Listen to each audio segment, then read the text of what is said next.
Ito ang GMA Regional TV News.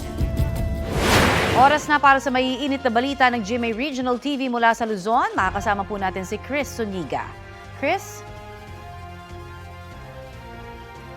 Salamat, Connie. Patay ang isang rider matapos sa sumemplang at magulungan ng 10-wheeler sa Bulacan. Sa Cavite naman, patay ang driver ng isang SUV matapos itong tumagilid at bumangga sa Center Island. Ang mainit na balita hatid ni CJ Torida ng GMA Regional TV. Normal ang andar ng mga sasakyan sa Mangubat Avenue sa Dasmariñas, Cavite nang biglang tumagilid ang isang SUV.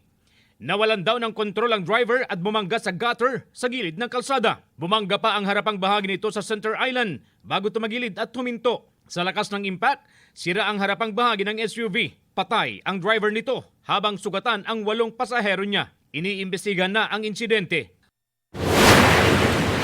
Tuloy-tuloy ang takbo ng 10-wheeler na iyan sa poblasyon Pulilan, Bulacan noong Huwebes ng umaga. Ang truck nasangkot na pala sa disgrasyang ikinasawi ng isang binatang 19 anyos. Ayon sa pulisya, angkas ng biktimang rider na si Jericho Batong Bakal ang kanyang nakababatang kapatid.